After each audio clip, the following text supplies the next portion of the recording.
বাংলাদেশে টাইফয়েড জ্বরের ভয়াবহ প্রাদুর্ভাব রোধে আগামী ১২ অক্টোবর থেকে শুরু হচ্ছে দেশব্যাপী টাইফয়েড টিকাদান ক্যাম্পেইন ২০২৫। সরকারের ইপিআই কর্মসূচির আওতায় পরিচালিত এই উদ্যোগে ৯ মাস থেকে ১৫ বছরের কম বয়সী প্রায় ৫ কোটি শিশুকে বিনামূল্যে টাইফয়েড টিকা দেওয়া হবে।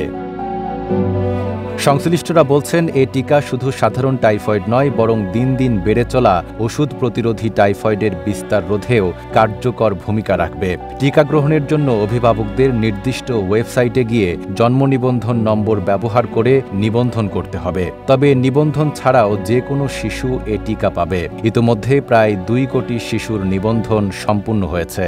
আর মনোবল হতে হয় স্পাদৃঢ়। জেরুসালেম ২৫ বছরের পথ চলায় নিরাপদে রাখার প্রত্যয়ে। দেশব্যাপী ক্যাম্পেইন সফলভাবে বাস্তবায়নে সিটি কর্পোরেশন পর্যায়ে মেয়র বা প্রশাসককে প্রধান করে ১০ সদস্য বিশিষ্ট সমন্বয় কমিটি গঠন করা হয়েছে। শিক্ষা প্রতিষ্ঠানে অধ্যয়নরত নির্ধারিত বয়সের শিক্ষার্থীরা স্কুলে এবং শিক্ষা প্রতিষ্ঠান বহির্ভূত শিশুরা স্থায়ী ও অস্থায়ী টিকাদান কেন্দ্রে টিকা পাবে।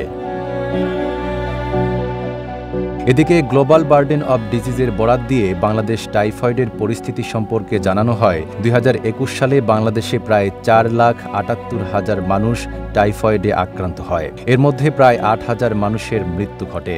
ভয়াবহ বিষয় হল, মৃতদের ৬৮% শিশু। বিশেষজ্ঞদের মতে, এ বাস্তবতা বাংলাদেশে শিশু স্বাস্থ্য সুরক্ষায় টাইফয়েড টিকার গুরুত্ব আরও বাড়িয়ে দিয়েছে। নাইম আরাবী, ঢাকা পোস্ট।